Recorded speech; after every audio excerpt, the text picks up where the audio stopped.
me, don't rob me of my dreams, no never. You got me, we got us, we got ever. Love called my name in the name of love.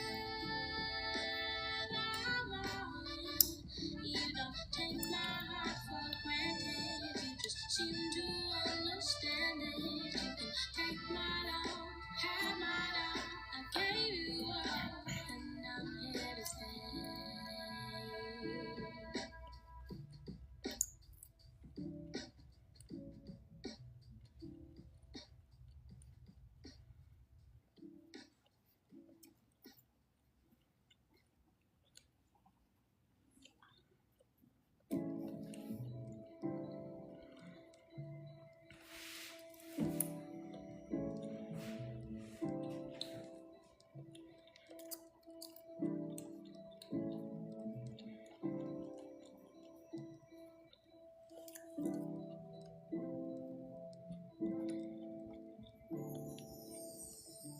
Follow me.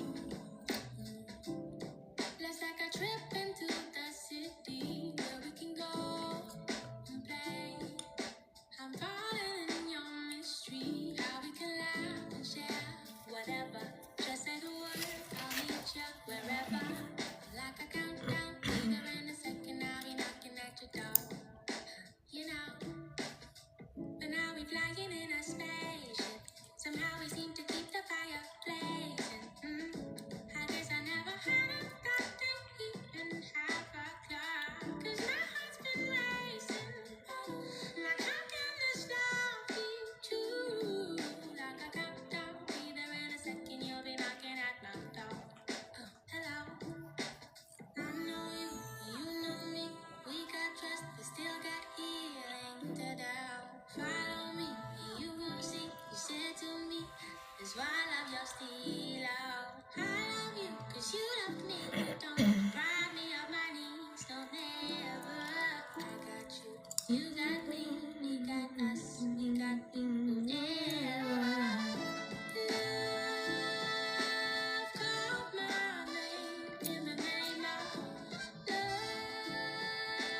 I'm all in. You don't take my heart for granted. You just seem to understand it. You can take my love, have my love. I gave you all, and I'm here to stay. I'm never gonna lose because it's you I choose. I don't need to complain. Keep me safe is what you do me. Need a refueling. So you bring it to me with the side of healing. Feelings for us from there is feelings. So I need you to show me what it takes to grow. Your love is so contagious. Even in this time you never seem to change. You even have a smile that tends to let off the whole crowd. Oh, I've got to face it. 'Cause I know this love is true. You're the only one I've been and I can feel it from my head down to my toes. I know you, you know me. We got trust, we still got healing. Hey, friend. Follow me, you will see. You said to me, that's why I love your stilo. I love you, 'cause you love me. You don't deprive me of my needs, no never. I got you, you got me. We got us, we got we forever. Love called my name in the name of love. I'm all in. You don't take my heart for granted. You just seem to understand it. You can take my love, have my love.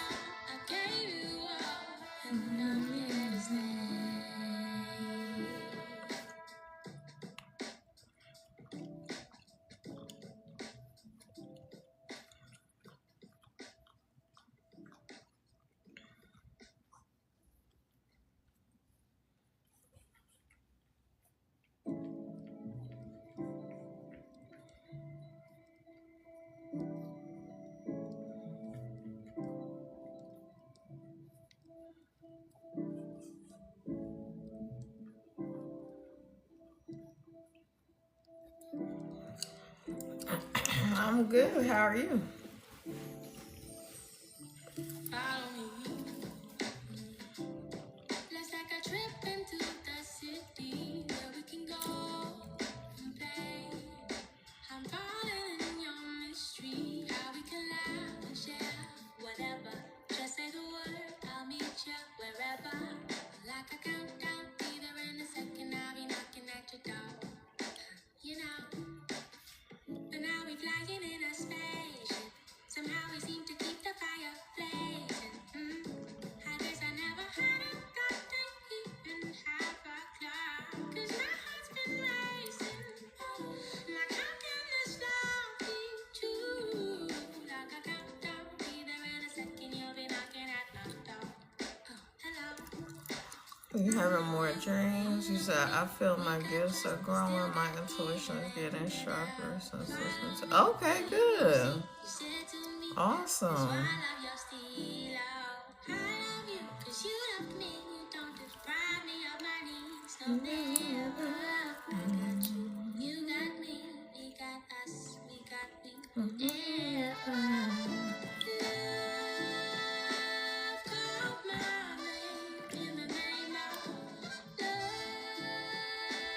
I'm all in. You don't take my heart for granted. You just seem to understand it. You can take my love, have my love. I gave you all, and I'm here to stay. I'm never gonna lose because it's you I choose. I don't need to complain. Keep me safe is what you do me. Need a refueling, so you bring it to me with a side of healing. Feelings for us from never meeting, so I need you to show me what it takes to grow. Your love is so contagious, even in the storm you never seem to change. You even have a smile that tends to light up the whole world. Oh, I've got to face it, 'cause I know this love is true. You're the only one I need, and I can feel it from my head down to my toes. I know you, you know me. We got trust, but still got healing to do.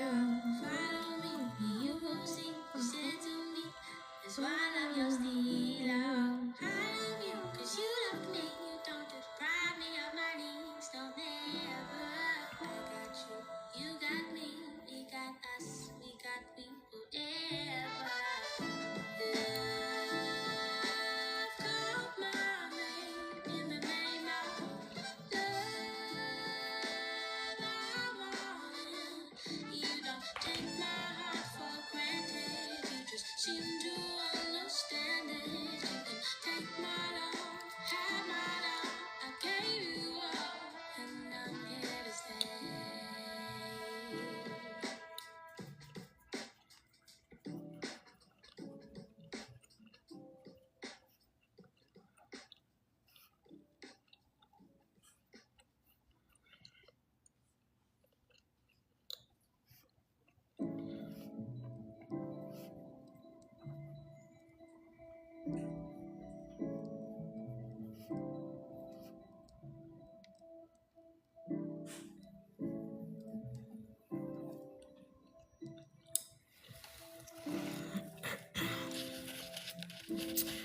So the message that I'm channeling today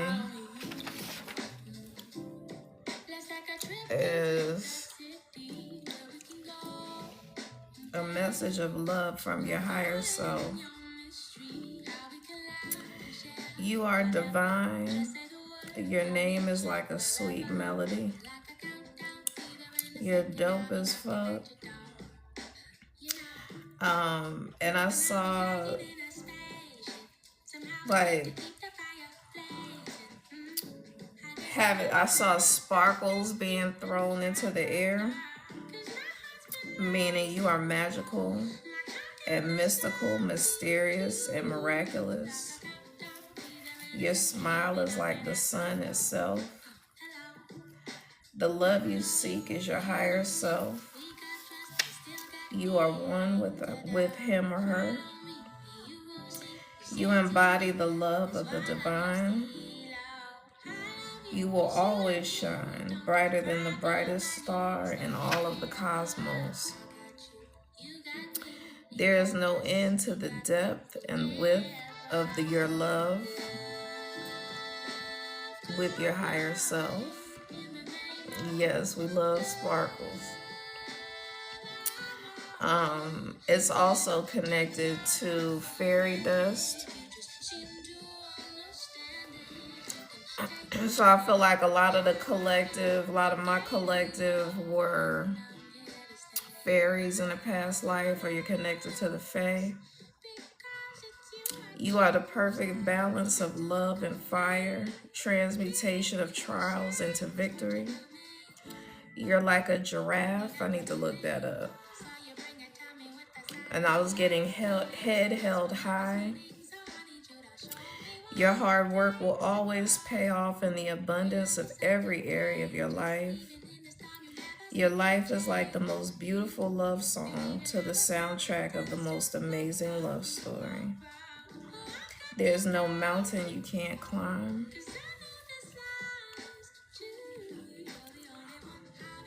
You are a warrior in every sense of the word. You don't have to be completely healed to be the embodiment of love. You and your higher self have always been and will always be connected.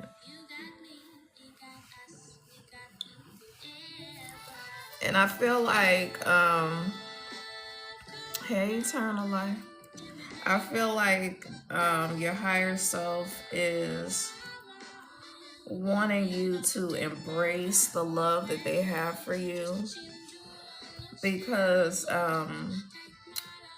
the love of your higher self is like no other love on this earth. It can't be compared to anything on this planet. And when we embrace the love of ourself, that's essentially what it is. So like when you reject the love of your higher self, you are rejecting your own love, because you are your higher self, and your higher self is intricately connected to the divine and intricately connected to source. And because source is love,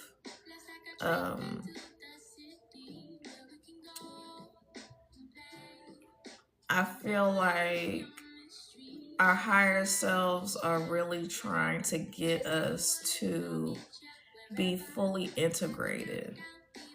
And when you're fully integrated with your higher self, you have no trust issues, you have no regrets, you have no fear. And like they're talking about, there's no fear in love. And I think that because we have been so like brainwashed and confused about what real love looks like and what real love is supposed to be, and a lot of that is tied to how we were raised. And when you are young, you are fully just in all of the love of your higher self. And then it's the world that interferes with how you feel about yourself and how you perceive love and what you think love is. And what Spirit is saying is that a lot of times we equate love with money. And so it's like, if we don't have a certain amount of money, or if we don't have the material things that we want, we feel like that we're not loved by the divine. And that can't be farther from the truth, because what they're saying is that currency comes in a multitude of forms, and that's why currency is associated with water, and it's associated with emotions, and it's associated with love. And they're talking about how, like, when you are standing at the edge of a large body of water, like the Atlantic Ocean or the Pacific Ocean, you can look in the distance and it's never ending. And that's what the divine wants us to understand, as far as the depths and the width of the love that they have for you. And we also get confused about love because of all the challenges that we have in life. And challenges are love, is what Spirit is saying. Because it's kind of like how, like, when you have a really good parent who can see your greatness and can see your gifts and how special you are and how unique you are. And when that parent embraces and nurtures that part of you, or those parts of you, and when we have people in our lives, especially our parents and family and friends, the people who are closest to us, when they reject our love, or when they reject the expression of our love, it creates a feeling that that we're not good enough, that we're not valued, that that we're not necessary parts of everything about this cosmos. And when you start to believe and embody and embrace the fact that you are intricately connected to the cosmos, and that your very energy cannot, so the cosmos, they're saying that the cosmos can't exist without your energy. And I realize that that's a difficult concept to grasp, with all of the hate and the people in the world who have corrupted love and who are more determined to spread hate and dissension than to express their love. And if you really think about the people who do these things, it's not that they don't have love. It's not that their higher self isn't love. It's not that they haven't been trying to show you love all of your life. It's that people block that out. And when you block out the love, because it's uncomfortable, is what I'm hearing. A lot of times, because of the interactions that we have with the world, it makes expressing emotions uncomfortable. It makes loving ourselves and others like an awkward feeling, a weird experience. And it's because people in a human vessel have to understand these things for themselves. And when they don't understand these things for themselves, then they get, I'm hearing, lost in the sauce. And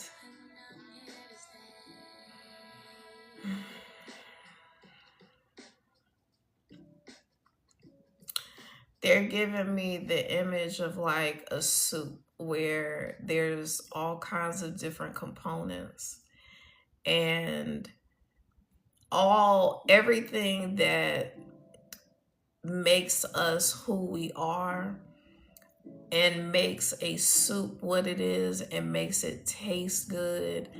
And like they're showing me how when you eat something that has a lot of different components, and when you're a foodie, you can take a bite of something and you can taste all of the different notes and aspects and seasonings, and a really someone who is very keen about like different seasonings and how they smell and how they taste and the texture, you can begin to appreciate all of the different aspects of yourself.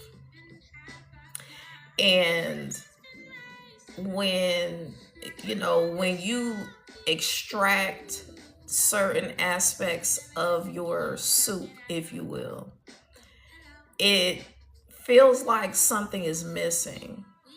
So like when you're cooking it and when it's all gelling together and the heat is making it boil and everything is coming together, and then you taste it and you're like, it needs something else. And you like, it could use some rosemary, or it could use some basil, or I really love, and sometimes there are herbs that are aromatic, but they don't really have a taste. But because we have these different senses, we can eat something and the aroma of it is kind of like translates into a taste. So like even though we have taste buds, we have the sense of smell as well, because the all of those things together creates the moment. And so like they're giving me the example of like when you have a cold and you're congested, you can eat some food that everybody is raving about and like, oh, this is so good. But if you can't smell it, it's hard to actually taste it and enjoy the effervescence of it and the depths of it. And you can maybe feel the texture on your tongue, you can feel the heat of it, but it's not going to give you the full experience. And also too, like they're talking about like if you eat some really good fried chicken, and it's the crunch that adds to the experience. Like if you've ever had some heavily battered and dry ass chicken like from Walmart,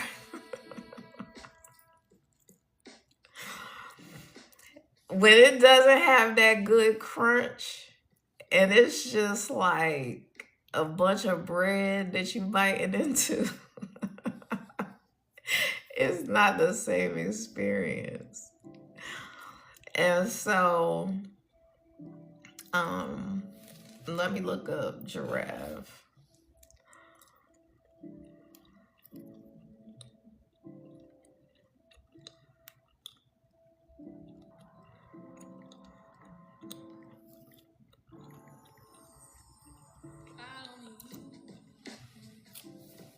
So spiritually, the giraffe symbolizes vision, intuition, and rising above challenges. And I was just talking about challenges, and I was talking about there's no mountain that you can't climb. And is says thanks to its incredible height, allowing it to see the bigger picture. And that's one of our senses that I'm talking about. And so the visual presentation of the food that you're eating is also part of the aesthetic. And if you are like a Taurus, or you just one of those people that loves pretty things and you love the colors when they come together, and that's where the presentation comes in. It also signifies grace, individuality, communication, peace, and adaptability. Standing tall with confidence, finding calm amidst the chaos, and connect with others in a supportive and unique way. And that's what I was talking about. When you embrace your higher self, you embrace your uniqueness, you embrace the connectedness, you embrace the beauty of who you are. And what Spirit is saying is that your vision changes. So like where you may have been really critical of your looks or critical of your body or just critical of different aspects of yourself, it removes that criticism. And giraffes also symbolize vision and foresight. The vantage point teaches us to look beyond immediate problems to see possibilities and future paths. And that's what I was talking about, as far as when you can look at challenges and you can embrace those challenges. And where I was going with that is like, when you have a good mentor or coach or parent, they push you and they challenge you. And like when you feel defeated or you feel like you can't accomplish something, they're like, absolutely not. You can do it. You can accomplish it. I was watching a video that I had taken of Onyx, my dog, when he was a baby. And he was so little, it was hard for him to go up and down stairs. And because of his size, he was looking at the stairs, like when we were going down the stairs, he was at the top of the stairs and he was looking like, I don't know, Ma. I don't know if I can do this. Like, them things look hard. They way bigger than me. And I was just like, you can do it. You can do it. Come on. His little tail started wagging. And we all need that kind of encouragement, because there's so many people, so many situations in life that discourage us from seeing the beauty in life and the beauty in ourselves, and just being in the moment and experiencing all of the amazing things about ourselves. And like Spirit is saying, when you do self-care, that is an act of self-love. Because when you care for your body, you wash it, you brush your teeth, you put lotion on, your skin is soft, your skin is pretty. When you drink water, when you eat your water, I'm hearing, all of those things enhance your beauty and are a reflection of how you care about yourself and how you love yourself. It's just like how you care for your surroundings, how you decorate your house, how you clean your house. And I grew up with a mother who was not clean. She was a pack rat. And I've always told people, you don't have to have a lot of money. you can go to the Dollar Tree and buy all the cleaning supplies you need. You can buy all the things you need to make your place look good and smell good. You don't have to have a lot of furniture to create an aesthetic. And so it's important for us to, what Spirit is saying, to work with what we have and to appreciate the small things and to just create a sanctuary for ourselves. And again, that doesn't mean spending a whole lot of money. It can just mean, there's a lot of DIY stuff that you can do at the Dollar Tree. You can do a lot with a glue gun and some paint and some glitter. And when you allow yourself to be creative and imaginative, and when you expand your perception, and when you expand how you look at your circumstances, that allows you to really feel into the moment and just look around yourself. And even if you, like, say you can't afford to live in a nice neighborhood and you hear gunshots and you hear sirens a lot, and there's homeless people walking around, you can still create an environment in your home. You can create a home environment no matter where you are.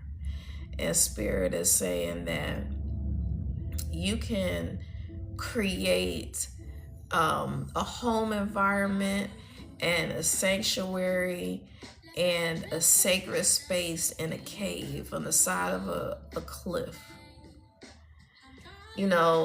There's no limits to what your experiences can be like. And that is also a part of manifestation.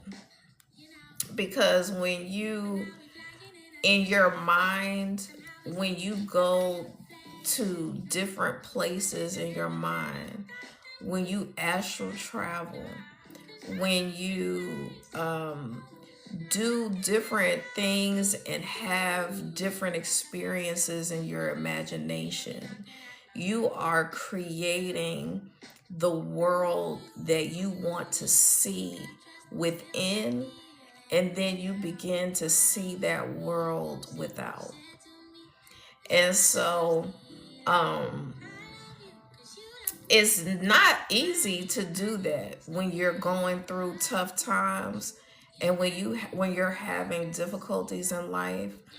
But if you imagine yourself like a giraffe, and they're able to reach the top of trees, they graze on the top of trees, and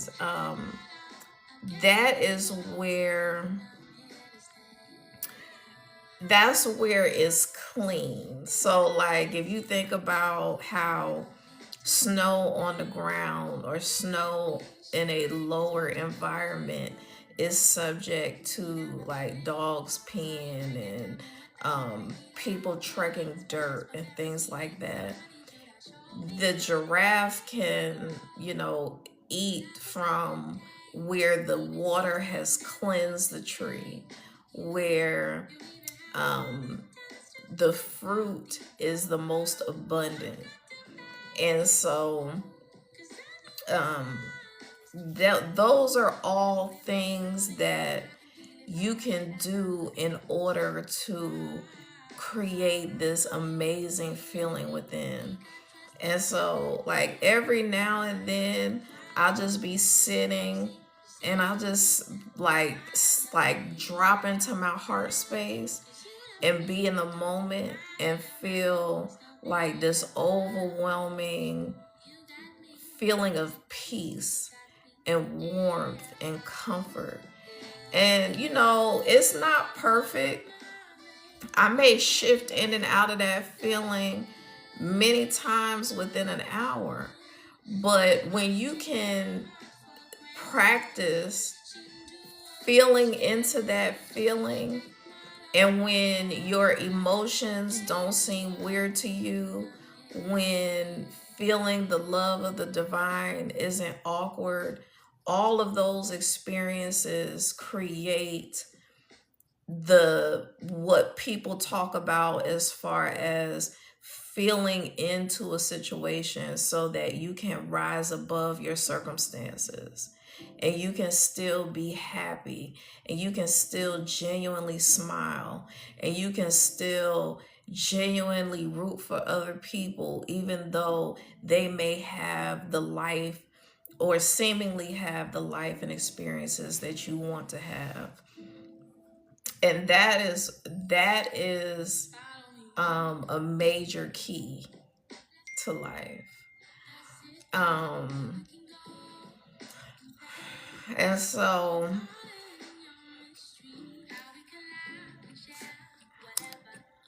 um so let me look up. So I looked up giraffe. I wanted to look up mountain. Ooh, hey twin.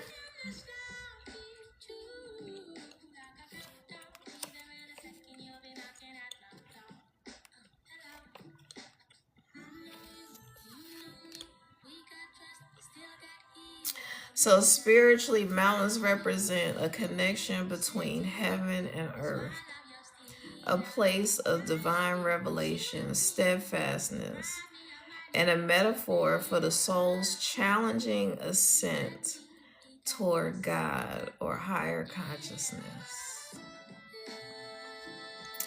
Yeah, I saw your text because I hadn't shared the live with anybody. I was just started talking. Mm-hmm. Okay. You want me to do your question now?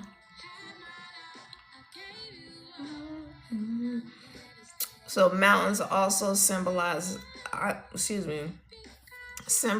obstacles to overcome and spiritual peaks to achieve, and that's what I've been talking about. Um,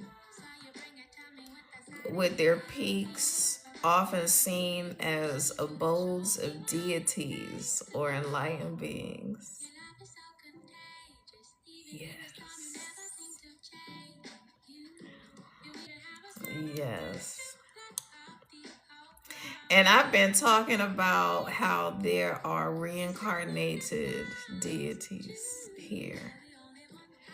And so, believe it or not, I've encountered Anubis. I've encountered Hecate or Hecate, however you want to say it. I've encountered Tefnut. And it doesn't mean that these people are ready to know who they are and understand the depths of what their energy possesses, because how do you tell somebody that they're Anubis? Like, how do you tell somebody who's not embracing spirituality and who they are that they're Tefnut? Like, I tried. But you know, I have repeatedly attempted to get people to really understand that these energies are not make believe. Like this is real. And and of course this is for entertainment purposes only, you know. So people don't try to commit me or some shit. But but like I've encountered very powerful spiritual beings who don't even want to know who they are. And that blows my mind because I'm like I said to one person, I'm like, don't you want to know who you are? Like, let's explore who you are. And the person was like, nah, I don't even want to know. And I'm like, see, you trying to be dirty.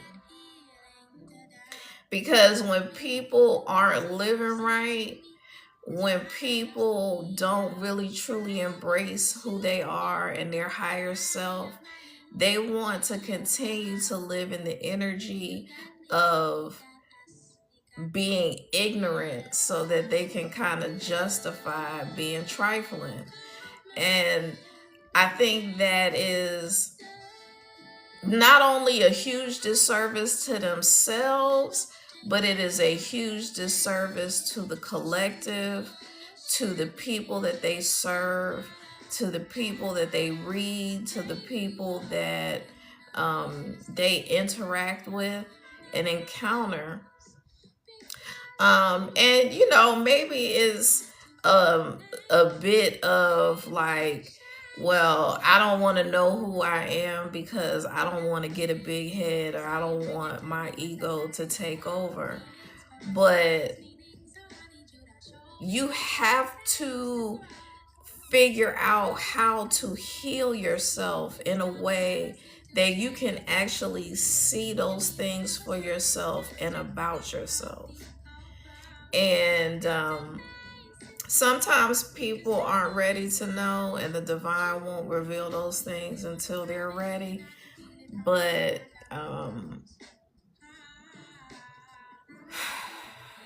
anyway, yeah. Well, what's your question, girl?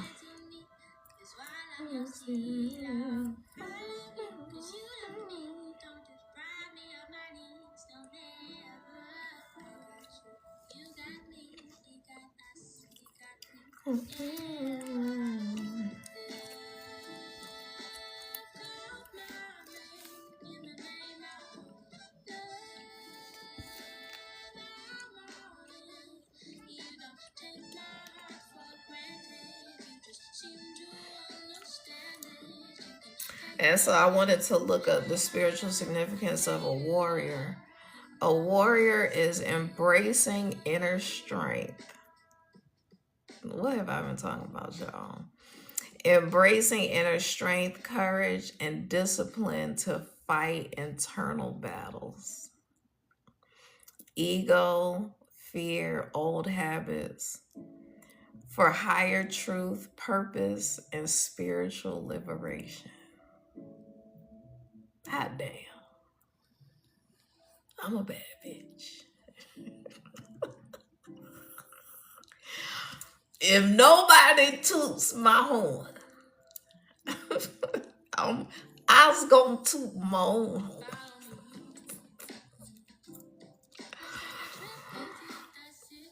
It says inner conflict. The primary battle is internal against ego, doubt, negative patterns, and attachments, not external enemies.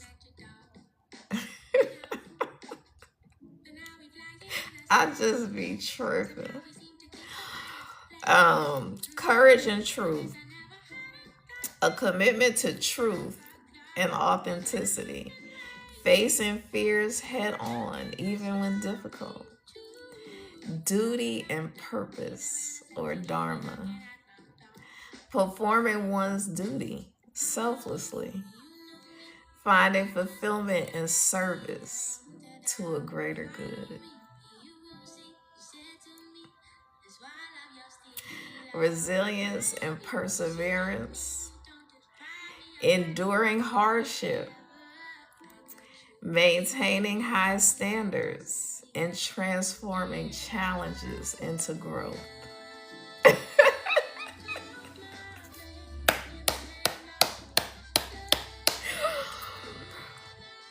Spiritual liberation. The ultimate goal is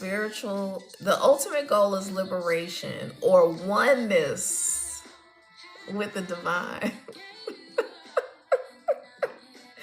Achieved through discipline, action, and self-mastery.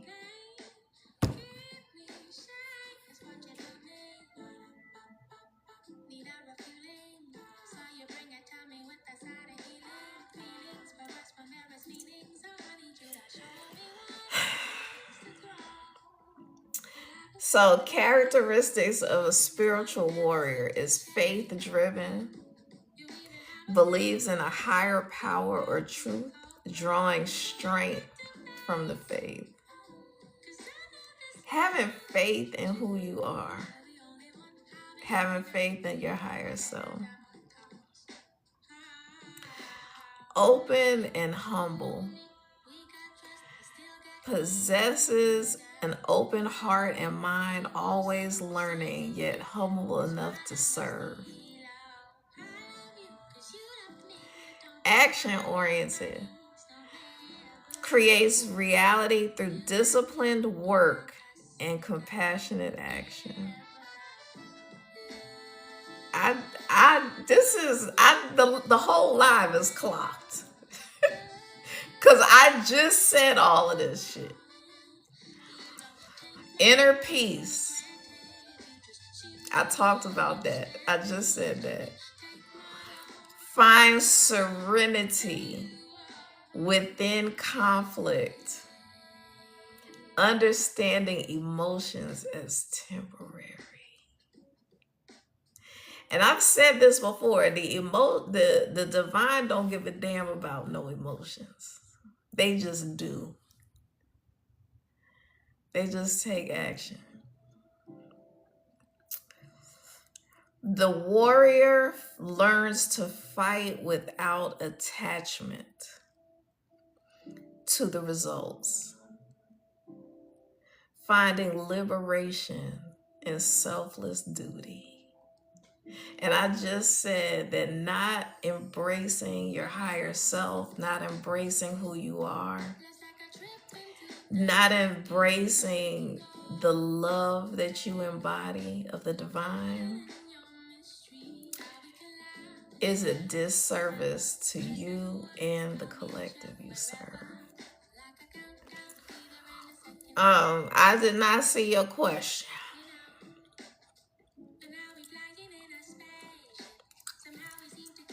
Hold on.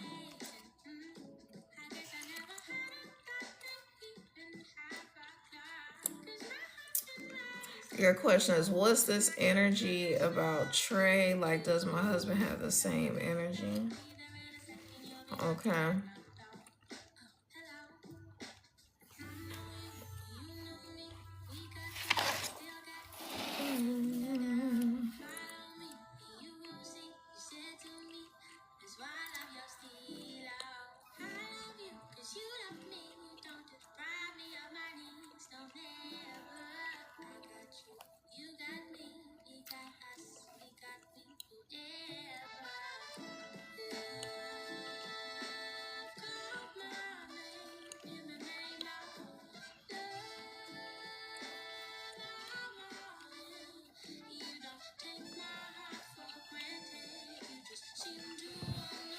Okay.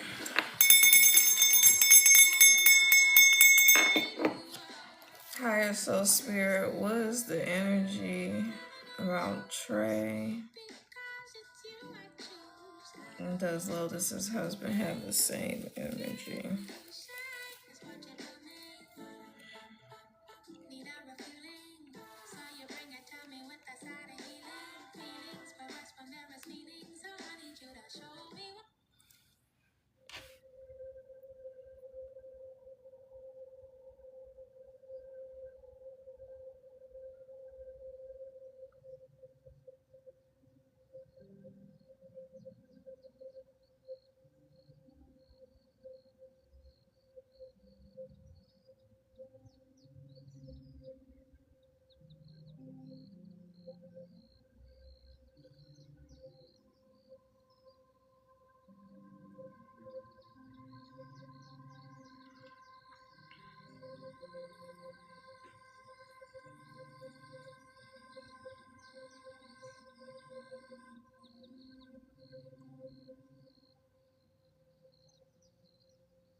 Well, I'm from what I'm getting, um, I would say no. No, I was hearing no right off the bat. As far as does he have the same energy as your husband? Because I was getting warlock energy, confounding the wise with wicked ways. Um, he's given the energy that this Trey is given the energy that um he's got like a sneaky charisma, which is interesting.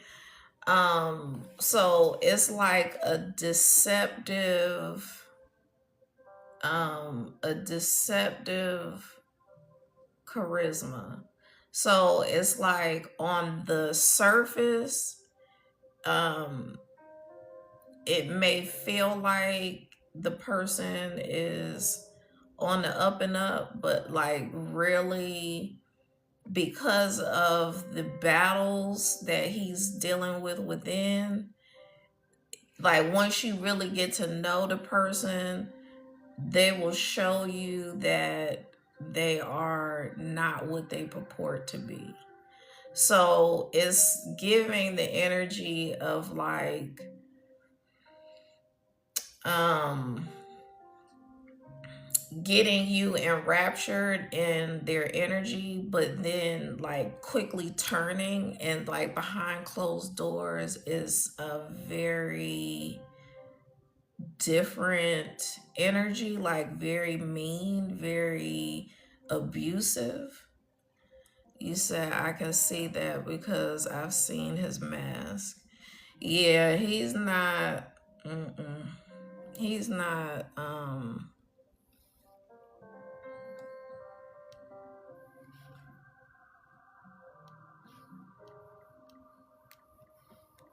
Mm-mm.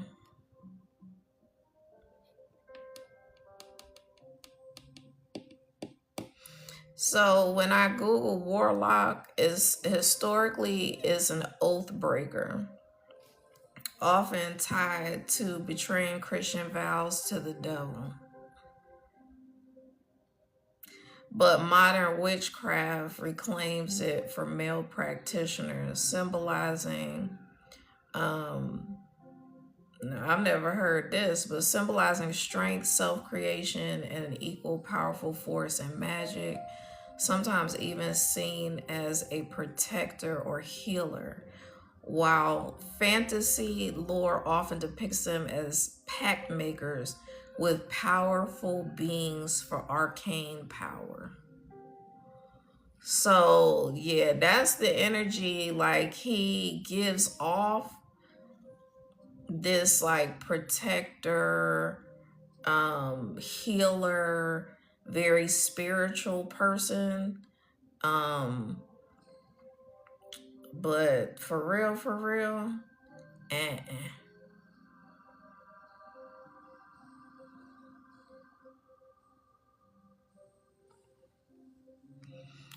it says warlocks are seen as figures who confront inner darkness, becoming strong equals to women in witchcraft, creating their own paths. So he's really embraced the darkness and kind of transformed that into like this outward facade.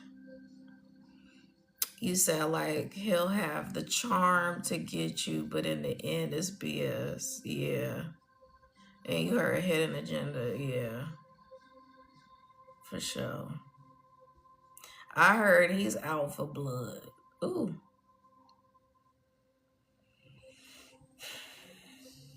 And you know, I'm not hating on Haitian people, but there's a lot, there is a lot to that. Like there's you like that bloodline, the Haitian bloodline is very powerful, and just as powerful as they can be as light practitioners, they can be very, very powerful dark practitioners. And so, baby, let me pull a couple cards on that.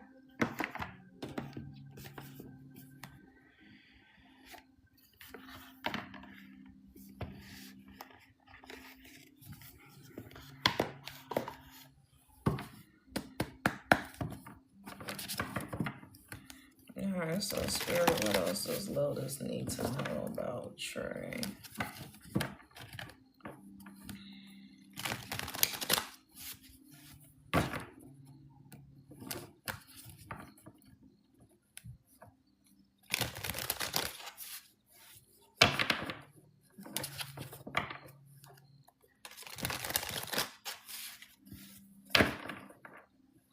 And, you know, like I said, I'm not hating on Haitians because they're people of all spiritual practices that can be very dark and very calculated and use that power for evil.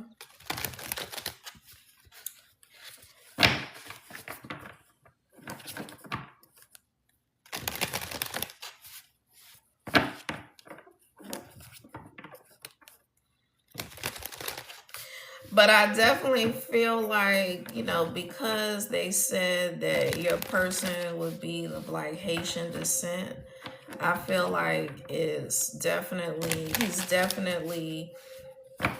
displaying a contrast so that you can understand the difference in the energies and you can be aware of like what to avoid. Yeah.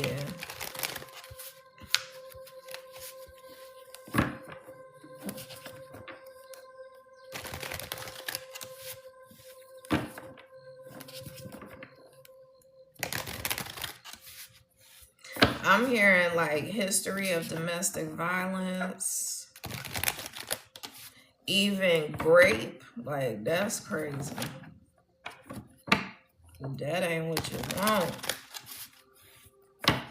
Because also too, like I've encountered a warlock who, like when Spirit was saying out for blood, that is like a sex ritual using menstrual cycle. So like when people are using their power for that kind of darkness, they will want to do, you know, they'll come across as like, ooh, he's just a freak, and ooh, he just wants to do this and that, and you know, they come across as being just really free and open, but honey,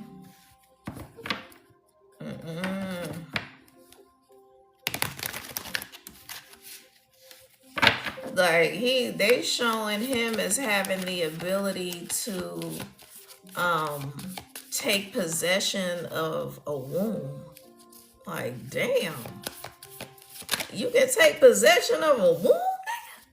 Shit. Like, he has it very well. Yeah. Look, the Emperor in reverse, the Star in reverse. Yeah, he's using that energy for damn evil as fuck. God damn.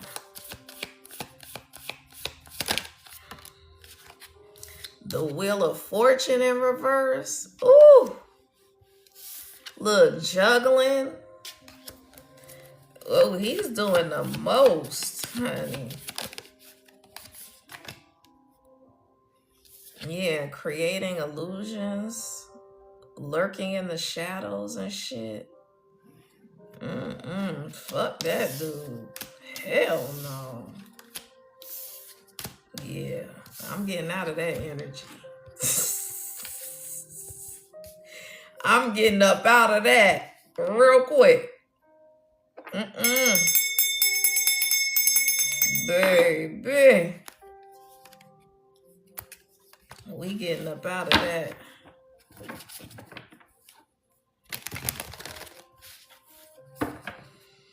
Higher self spirit. What does the collective need to know?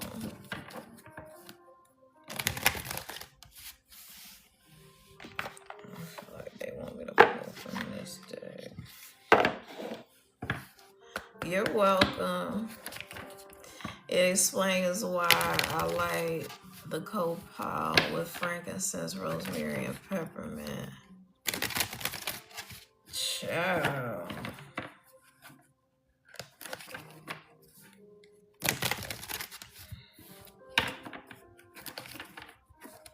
And it's like, it's giving damn vampire energy.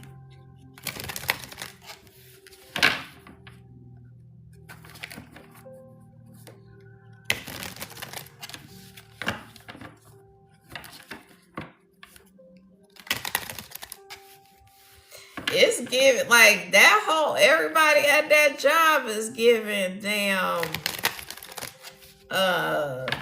dark energy. Dang.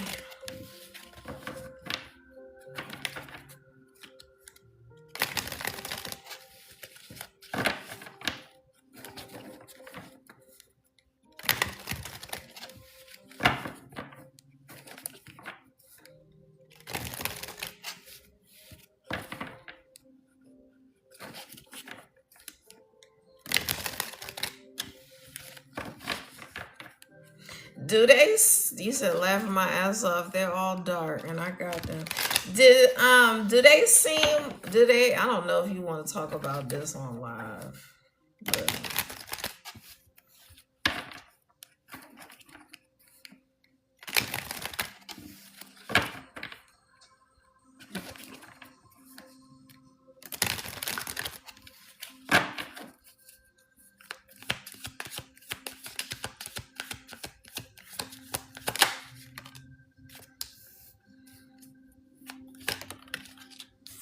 the first card out is strength. Your inner strength is boundless. Unleash it. And that's what I was talking about in the collective. And I was talking about there's no mountain that you cannot climb.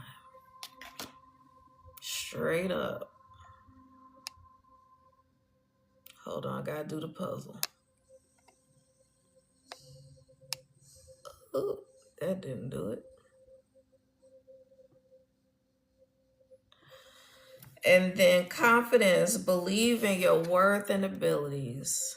And that's what I was talking about in the collective as well.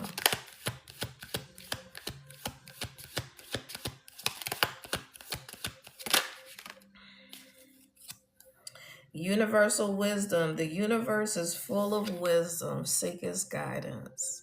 And that's what I was talking about as well. Like embracing your higher self, embracing your connectedness to the universe, to the cosmos.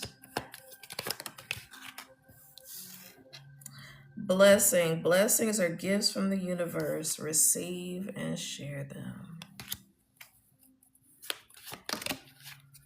Okay. Bravery. Face the unknown with bravery. Trust your steps.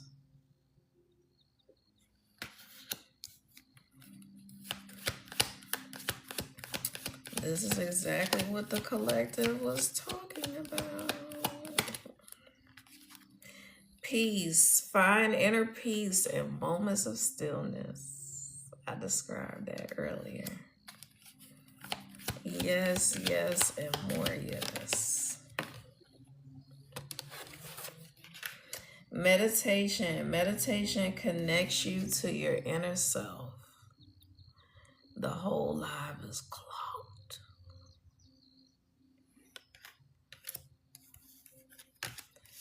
He said, I'm trying to trauma bond, and I got both of them. Honey. Yeah, them folks. Oof. They got a lot of shit with them, child. They got a lot of shit.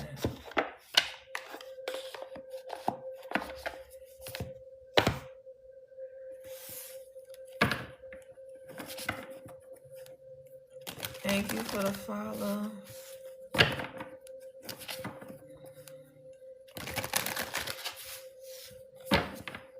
Baby.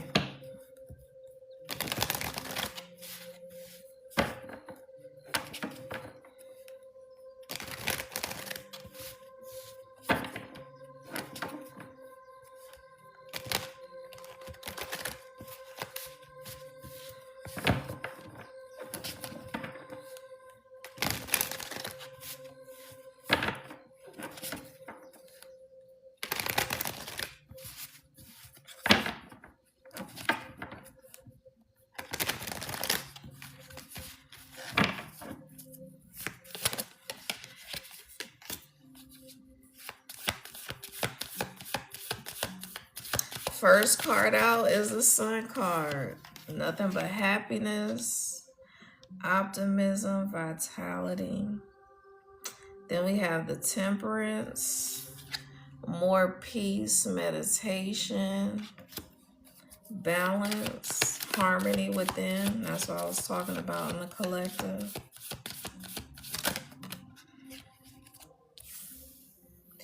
And I was also talking about, you know, people who don't embrace their inner light because of the things that they've been through in life, the people that have come against them and beat them down, the way the world spreads hate, being hopeless and in despair. But all along, you have star energy. And, you know, that's what not embracing your higher self is all about. And I was talking about a giraffe, and this is inner, like basically leadership energy, seeing things from a higher perspective, sitting in all of your power, and you know, balancing your energy, mastering your energy, resting in your energy. Because I was talking about creating your environment and enjoying your energy and enjoying the sanctuary that you create for yourself, enjoying that inner peace, that inner wisdom, that inner guidance. And when you are in the King of Wands energy, that person does not worry about challenges and hardship. They're not connected, they're not attached to the outcome of things because, they know that no matter what their surroundings looks like, they're always going to be successful.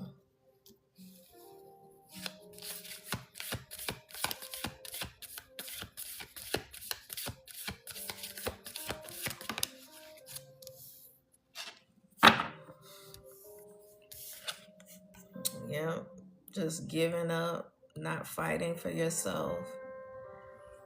And when you don't embrace your higher self, it does create an energy of hopelessness.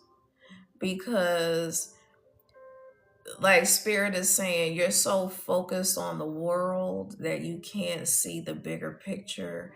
You can't see the forest for the trees. You can't see that despite whatever is going on around you, that when you have faith in yourself and in the divine and in your higher self and in who you are and your protection, it creates this energy of hopelessness. And when people are operating from a place of lack of faith, hopelessness, depending upon the world for their like material wealth and abundance, and you look at it like there's no hope, that there's no opportunities for you, and you sit in that energy versus embracing this sun energy. Because like I said, in the collective, I was saying that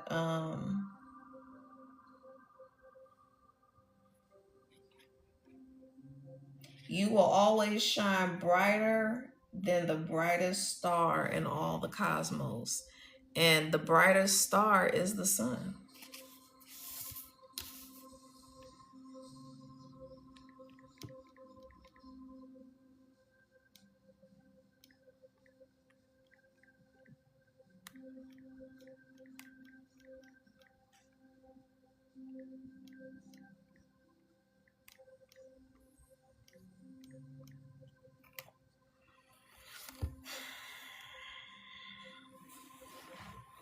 Yeah, the sun is the brightest star in our sky because it's the closest star to Earth. But intrinsically, in true luminosity, it's a fairly average star, um, which appears brighter at night due to its immense distance from us. They're talking about Sirius.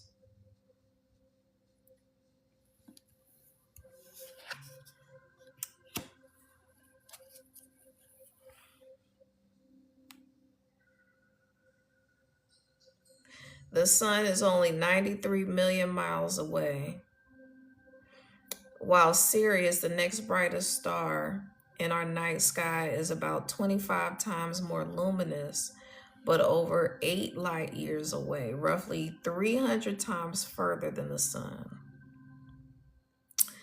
And so, yeah. Well, yeah, Sirius is brighter technically, but because it's further away, the sun is closer, so it is technically the brightest star in our sky. So not in all of the cosmos, but in our sky. And so when like when we're talking about embracing your light, you want to embrace the light that is within, the light that is closest to you, and that is the sun. um and Sirius is very significant because I know that pretty much all of the ancient deities are connected to Sirius B. And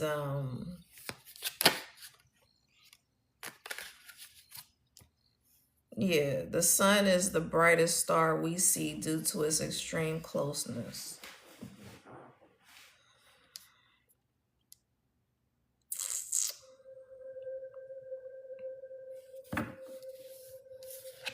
So yeah, when people give up, they're just lazy. They're not trying to be creative. And that's what I was talking about, using the knowledge of who you are and embracing who you are to embrace your creativity and shine that creativity out into the world. And pentacles are creativity. They are, it is associated to money, but also too, like, you cultivate your abundance through your creativity. And so if you're cutting yourself off from your creativity, if you're not balancing your masculine and feminine, and you're embracing the darkness more than you are the light within, that's what I was talking about. That's exactly what I was talking about. Yeah, when you embrace that light within, you start to see the abundance and your wish fulfillment without.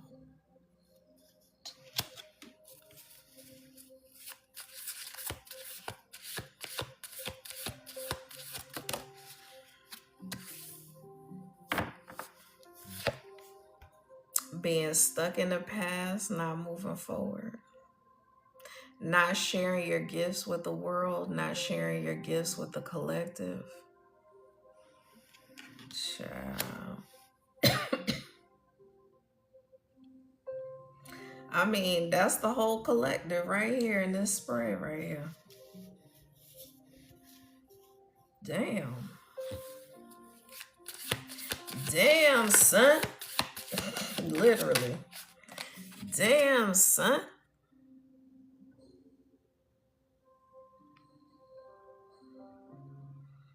Respectfully though, talking to a woman while she's overstimulated is like asking to get yelled at. Like, that girl could be doing 2 things, not 5 things. I ain't mean to go into TikTok. Not you taking talking.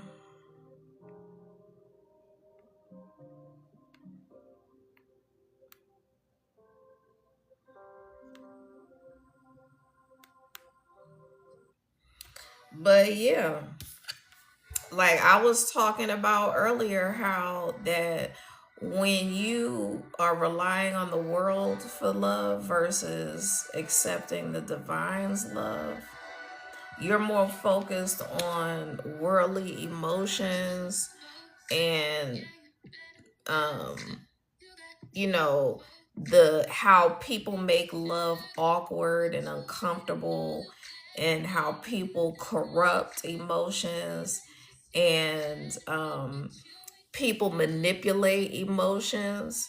Like, the divine is never going to try to manipulate your emotions or create an environment within you that stops you. You said you'll have to send me the live. You said Kyron said watch your mouth. What's he talking about? What I say?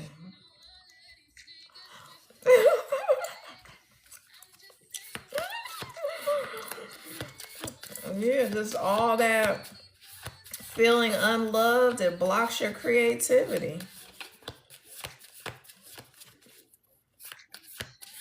Coldness, emptiness, emotional loss.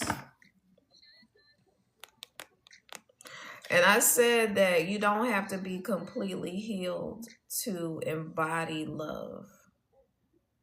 So you can be in the process of healing. You can be, asking for your spirit guides and your spirit team to help you to heal, to help you. Like, when I talk to my spirit guides, I thank them for helping me to release resentment and pain and any kind of anguish, because I know that that my energy still holds those feelings, and it still holds, the way my mother treated me. It still holds the way other people have treated me. It still holds on to the way people treat me currently. I don't have to, it doesn't have to be blatant. It can just be like, so when you truly care about someone's emotional well-being, you think before you speak, and you take deliberate action to um, shield that person from emotional pain, especially when you know, like, for instance, if someone has a lot of emotional pain and turmoil connected to being a parent, it is absolutely demonic to ask someone, well, how is your son doing? And then you talk about how your son is doing. And, from a world's perspective, they may not be doing the greatest. They may still have some connections to street life and are, trying to work on rebuilding themselves and work on becoming a better person, but they're still in the process. And so, by you saying what their process looks like, and then to have someone come right behind that, knowing all of the trials and tribulations that you've had around being a parent and all the challenges that you've faced and have had to move past and overcome, and all of the regret and all of that, for someone to ask you how your child is doing and then come back behind that and then start boasting and bragging about how well their child is doing, and basically creating an emotional environment of comparison and competition and all of that. Like, I would never do that to somebody. you know, Even if, like, I'm the type of person that, even if I ask how your child is doing, and then they ask me, first of all, I'm not going to just like offer up information to create comparison and competition. But if they ask me, like, how is your child doing, I may even kind of downplay it a little bit. I'm not going to lie and say, oh, they're doing terrible, and start speaking negativity over my child's life. But I'll just leave it at, they're doing pretty well. They're getting better at this and that. And I'm really proud of how far they've come. And just leave it at that. Yeah, it's tacky as fuck. It's beyond tacky, because people do things like that with intention. Because that is a spirit of jealousy. And that is intentionally burdening someone. Because people play dumb, but they're really very intelligent, very calculated, very deliberate and intentional with the things that they do.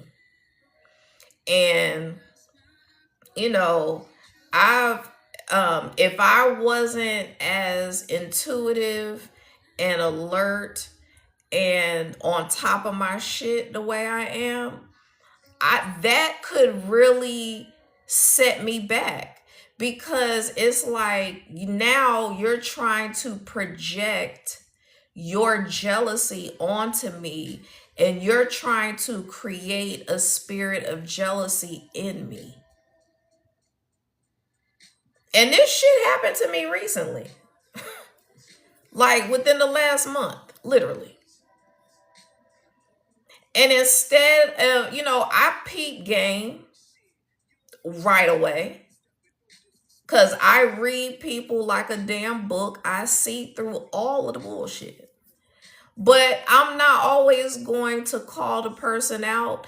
I'm not always going to speak on things, because what I do as like my lick back, and this is genuine, because I want to see everybody win. I want to see everybody's child be successful. Why the fuck would I be in the energy of wanting the downfall of somebody else's child when I want my children to prosper and I want my children to be successful. That's super counterproductive.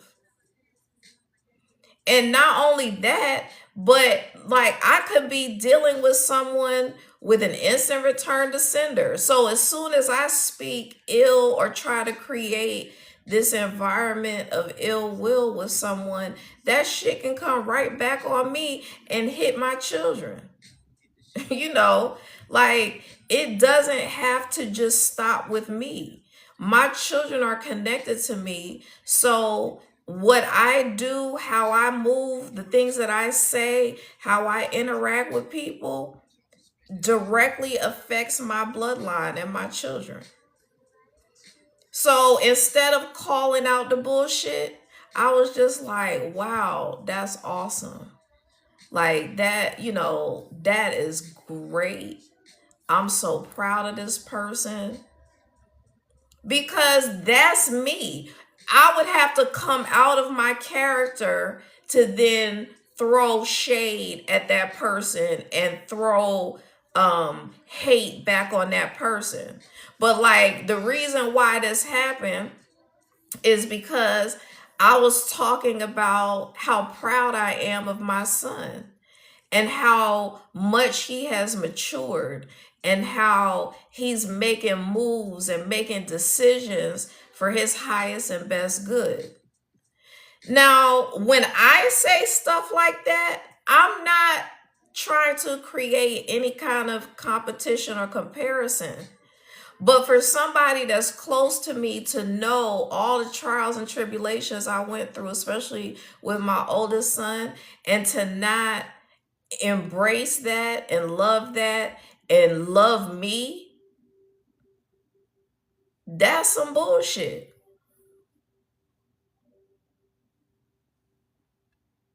That's some bullshit. Because if you love me, if you care about my well-being, if you care about my emotional stability, if you saw how I beat myself up for decades because I took full responsibility for my children's outcome, that's the worst thing that you could do. If you Even if you felt like you weren't fully available for your children, if you felt like you made a lot of mistakes as a parent, if you felt like you didn't you there was a time period where you didn't do right by your children, the worst thing you can do is continue to beat yourself up and keep yourself in this energy right here and think that you can stay in this defeated ass energy and heal and help your children to heal. I know for a fact that the healing that I have done for myself over the years, my son is reaping the benefits of that healing right now. I let go of him. I let go of trying to control his outcome. I let go of trying to shield him from the pain that I experienced from being a teenage mother, from marrying the wrong person, from having children with the wrong people, from all of that shit. I disconnected from my children energetically and emotionally around being what I considered a bad parent in order to be able to heal myself. And the mindset I took was, I'm going to heal myself and it will heal my children and benefit my children because they are intricately connected to me. And I am seeing the benefits of that labor. But if you stay in this fucked up energy, if you stay in this hopelessness, if you give up the fight and you stop being a warrior for yourself, that doesn't serve anybody. It doesn't serve you. It doesn't serve your children. It doesn't serve the collective. There is a really big ministry for helping parents heal past their regret and heal past their grief about how they raised their children, what they did and didn't do. Look at the Ron Reiner situation, where his son is charged with killing his parents. You know, like, and especially with that situation where you have a child who's addicted to drugs and emotionally unstable and all that shit, parents blame themselves for that shit. Whether they outwardly express it, they are inwardly dying because they feel responsible for their child's outcome.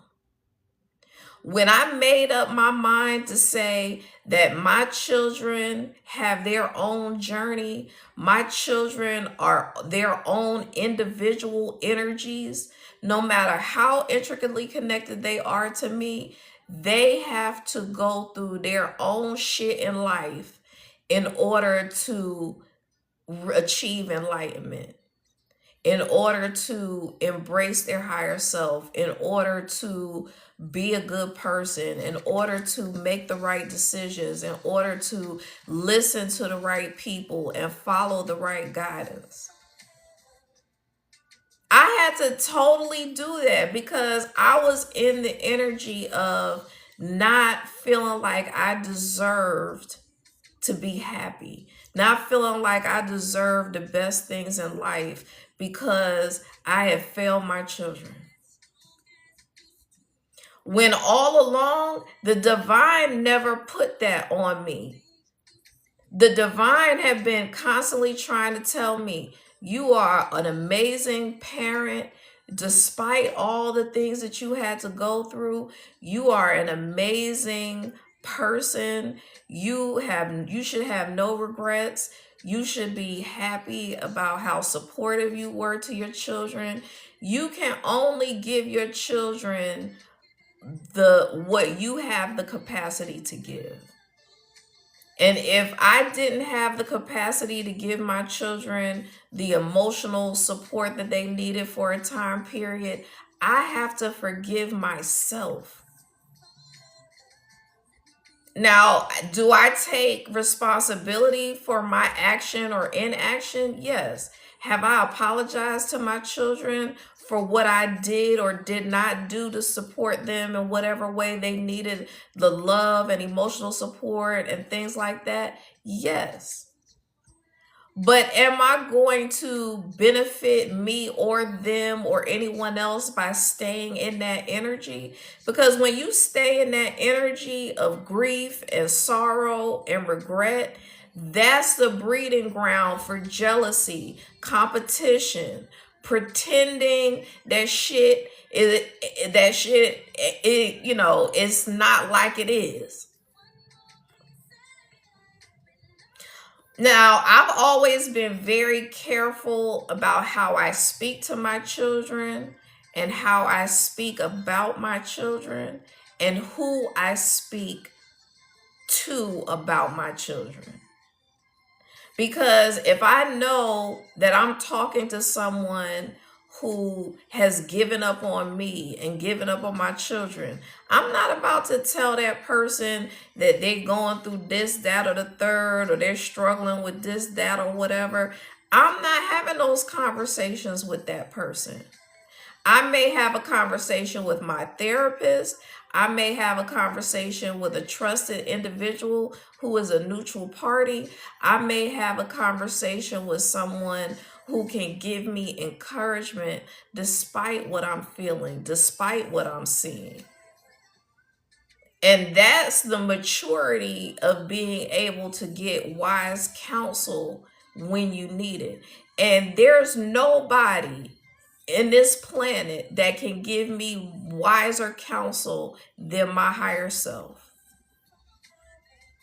There's nobody. There's no comparison to the love the acceptance, the unconditional love of my higher self.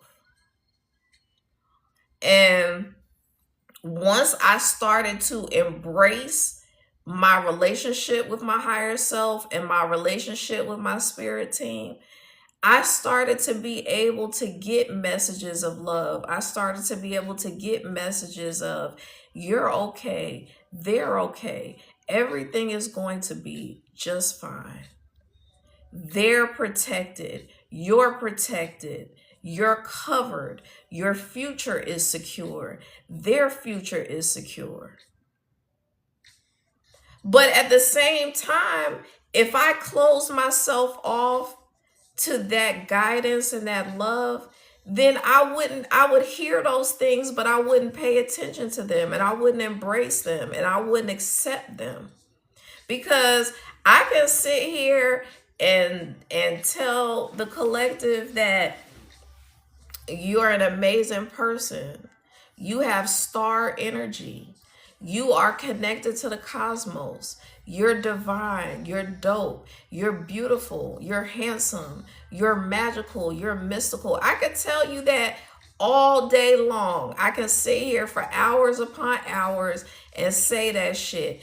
If you're in the energy where you don't want to receive it, then you're not going to receive it. It's going to, like Spirit is saying, it will fall on deaf ears. It will fall on fallow ground. It will fall on infertile ground. The seeds that I plant in people through my words and my actions will just be completely dismissed.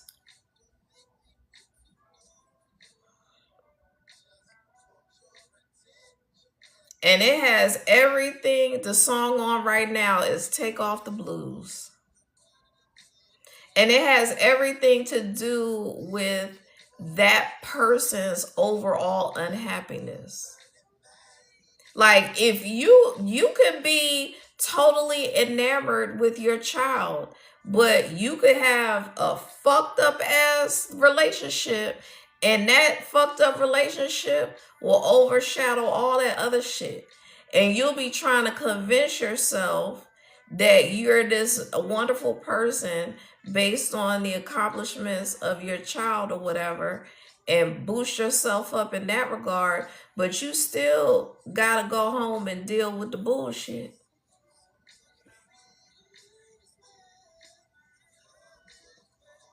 The song said, you might as well come a little closer. Take off the blues and come to me. So much to do, so much is meant for you to see. You might as well come a little closer.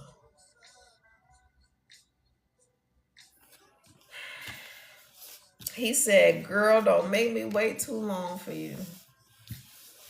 Your higher self is saying, don't make me wait too long for you. Because if you wait too long and you stay in that energy for too long, your ass is going to be lost. The album title is called Leave It All Behind.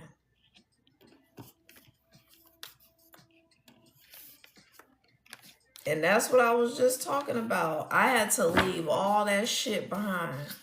When I had my awakening, I had to leave the old me behind. I had to leave my old ways of thinking behind. I had to leave the old paradigms behind. I had to leave people behind. Because my ex-mother-in-law, my ex-husband, my mother, they were all against. My mother is no longer on this earth. Well, her vessel is no longer on this earth, but she was against me. This lady went so far. She knows all the struggles I've had with being a parent. This motherfucker gave me a book called Sins of the Mother now, mind you, my birthday falls on Mother's Day some years. So it was a year where my birthday was like within a day of Mother's Day. And this motherfucker gave me a book for my birthday and Mother's Day called Sins of the Mother. That's some wicked ass shit. And the storyline of the book somewhat mirrored my situation as a parent. It was about the woman was so preoccupied with her career and getting ahead in life that her children couldn't stand her, and her mother and her husband raised the children. This is the same lady who took up alliances with my ex-husband, knowing what the fuck he put me through, knowing that he would demonize me to my children. That's some wicked shit. Yeah, it is the pot calling the kettle black, because if let my ex-husband tell it, his mother was a fucked up parent. And I know who the fuck my mother was.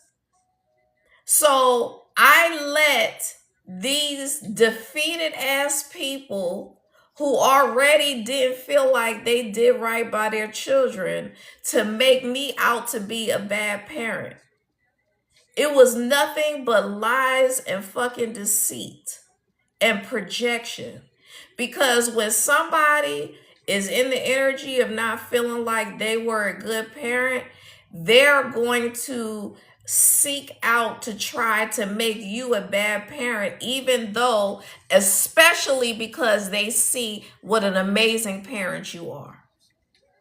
They're going to set out to create an illusion that you are just as fucked up a parent as they feel like they are or were. And my higher self said, no more. No more. That's why my awakening was so violent.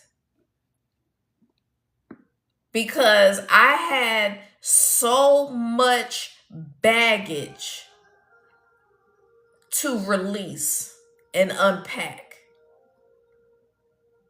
And only a tremendous awakening would be able to release that type of trauma and baggage and burdens that have been heaped on me for decades.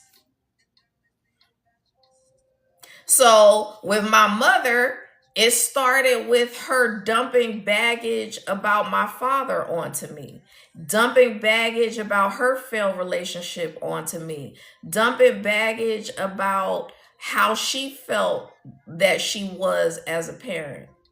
Now, I'm not going to lie to you. When I was in middle school and high school, I gave my mother an absolute run for her money. I had already done some of the wildest shit in middle school living in New York, that when I moved to North Carolina, people were like, damn, you did all of that?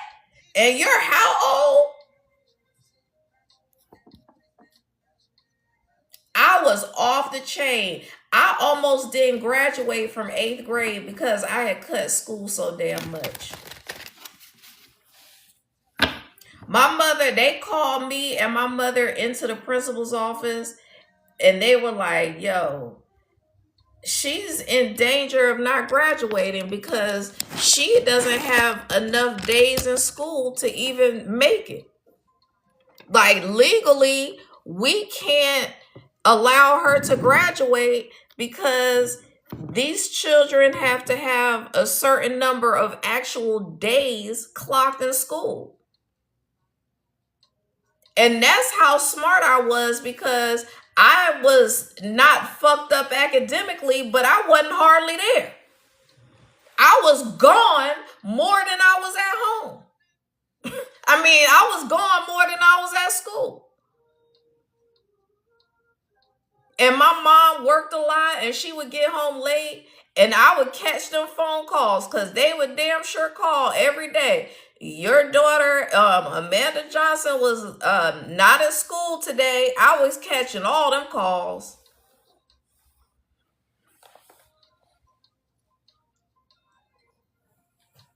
I'm still connected to one of my road dogs from middle school. Man, let me tell you something. She had posted something on Facebook the other day, and we cracked up laughing because it was like this AI thing where you can put yourself into like of a news clip, and it was like it put her face on the individual that was, driving the car and took the police on a chase and shit. And that shit was funny than a motherfucker because I was like, girl, that was us in middle school. She was like, hell yeah. I mean, we weren't stealing cars and shit, but man, listen. We was on some other shit. To be in middle school,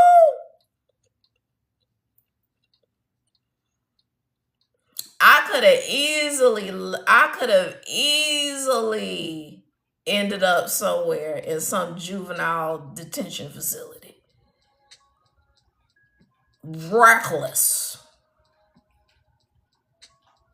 And I'm not saying that I did anything illegal.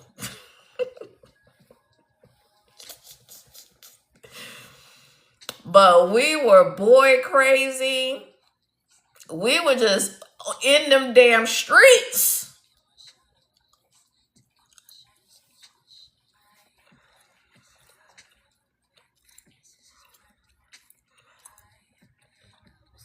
You said, I was so glad when they came with call blocker. You silly. You said, I tell my kids all the time, y'all ain't got shit on me at all. Okay? Nothing. Because, baby, we were making it pop with cabs, public transportation, the bus, the ferry, the subway, and pagers and payphones, nigga. We were making it pop. These kids got cell phones. They got internet. Baby, we made that thing pop with a pager and a damn payphone. Yeah.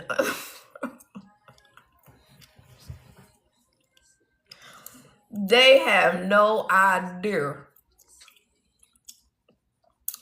You said if they granny and papa knew half of the shit I was doing, they would try to whoop me down.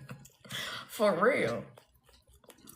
That's why I will always say it was my granny's prayers that kept me out of the grave and lock up.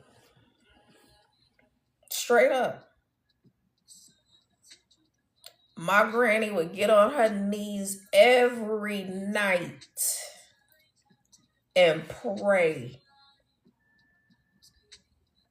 Cause honey, them prayers availeth much. You said, thank God for quarters and pages. Exactly. We got so good, we knew how to bypass the damn quarters. I don't even remember what the strategy was, but there was a strategy for making calls on the payphone without the quarter.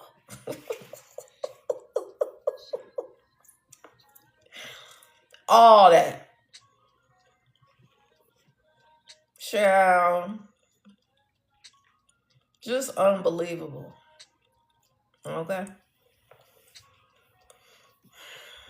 And I'm not out here trying to purport myself to be some kind of gangster or anything like that, because I was too scary to do a lot of shit, because I knew I wouldn't make it in lockup.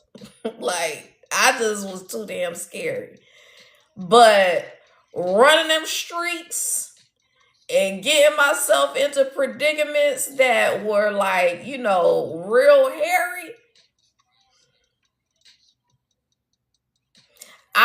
We skipped school one time and went to Staten Island to see our boyfriends. We had to take a bus to the Bronx because I lived in Westchester County, which encompasses like White Plains, Mount Vernon, and all of that right outside the Bronx. We had to take a bus to the 2 train. We had to take the 2 train all the way to the end to catch a damn ferry to Staten Island. When we got to Staten Island, the dude's mom was like, I already know y'all dead wrong for being here. She was like, do y'all have money to get home? We were like, no, ma'am. We were stranded in Staten Island because we took our damn lunch money that we had accumulated to get to Staten Island. So now it's getting dark. And I believe at that time, the 2 train, there was like a last ferry and there was a last 2 train. And baby, she scraped up some change. She was like, I'm going to give y'all this money to get home, but I'm calling your mama. And she only knew my friend's mother's phone number. And so she had called my friend's mother. And my friend's mother called me. And you want to talk about somebody pretending to be my aunt on the damn phone when she called the house? Because, and then when we on the damn train, it's well beyond rush hour. So we the only 2 dumb children on the train. My friend's across from me in the corner with her coat on top of her head, sleep. And I'm sitting there like a goofball. And this man gets on the train and stands right in front of me. And I'm like, the train is empty. So, growing up in New York, we've been taught don't make eye contact, don't say anything, So I'm already nervous because this dude over here asleep. And I'm sitting there and he stands right in front of me, leans against the pole, does some things to himself that should be done in private, relieves himself on the ground, on the train, on the floor in front of me, and then gets off at the next stop. That's the type of crazy shit I'm talking about, that I could have been snatched up, sex trafficked, a whole bunch of stuff. Because the transit cop had already passed through the damn car. And you would think that him seeing 2 young females, he would have stayed in that car with us until we got off on our stop. But no, he just walked through, because all they thinking about is doing their little rounds. He had already walked through by the time the man got on the train. Meanwhile, I'm sitting there traumatized. So it's just shit like that I'm talking about. Just stuff that we should have never experienced as 14-year-olds, 13-year-olds. So,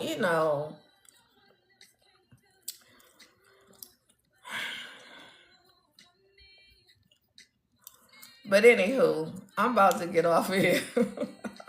Yes, God's grace. That's how I know how protected I have always been. That is how I know how, even though I had to experience that, innumerable things could have happened. If he had snatched me off of that train, my friend would have never known what he looked like, what he had on, none of that shit, because she was asleep with a coat over her head. Like, I could have been gone without a trace and found unalive somewhere in the Bronx. Shit is real out here. And so, when you have experiences like that, that's why I was like very stern, a helicopter mom. I was very militant with my children because I knew what the fuck was out there in this world and what they could possibly encounter and the type of craziness that could potentially happen. And but I had to let that shit go.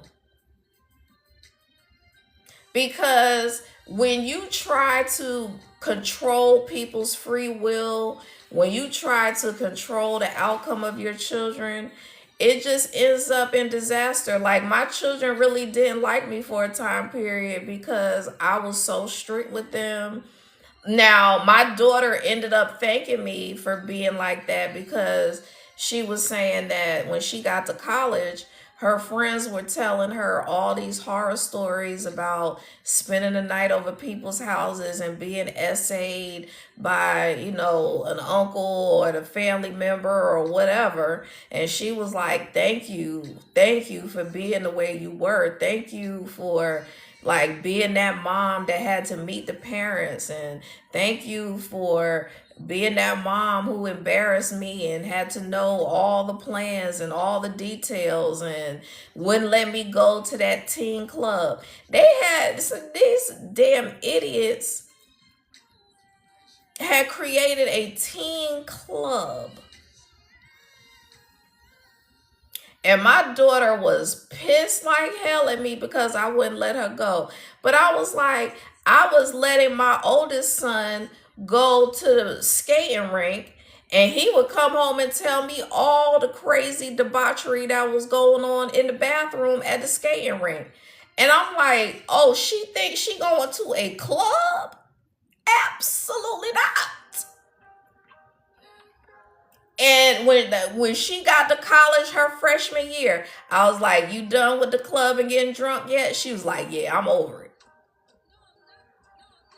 Because I kept telling her, I was like, you are going to have so many opportunities to wild out and do whatever the hell you want to do once you hit college. Just wait and see. That shit gonna get real old quick. Halfway through her freshman year, I was like, you done yet? She was like, oh yeah, I'm over it. Been over it. So, you can just do your best and let God handle the rest, let the divine handle the rest. Just pray, just know that you and your family is protected, divinely guided and protected. And I still had to be a parent. The mistake that people make is trying to be a damn friend to their kids. No, we not friends. I'm going to give you the foundation, and I'm going to teach you what it is that you need to be taught at this juncture. And then if you decide to go and act a damn pure fool, that's going to be on you. But I'm going to be a parent to you. I'm going to show you right from wrong, and you just going to have to be mad at me for the time being, until you can figure it out for yourself. But like I had to really show my son tough love. My oldest son, and now that he's 30, he's like, "Ma, I needed that tough love. I really did." He was like, "I get it now." So they will get it. They will get it. He can now see the difference between the people that were trying to come against me as a parent and what love really looks like, what true love really looks like.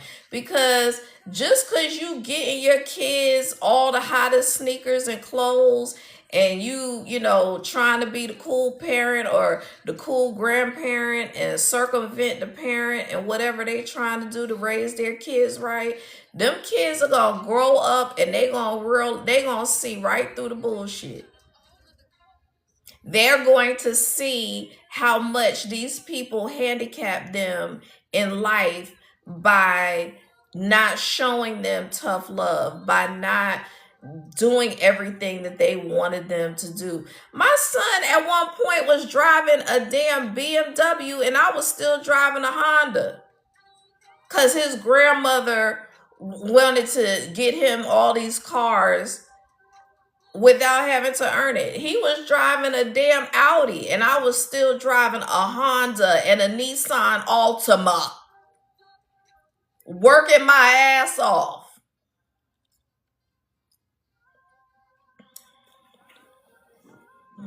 Look, you said get off so we can go to bed. Yes, I'm getting off now. I'm getting off my soapbox. Thank you for hanging out with me. Thank you for the likes. But yeah, somebody somewhere needed to hear that and needs to know that you stand strong in who you are as a parent. Just know that the divine supports you and loves you and is guiding you and protecting you. And even though it may seem like your parents or your children are, you know, not supporting you, not loving you, if the other adults in the situation are against you and try to demonize you to your children, that will never succeed unless you allow it.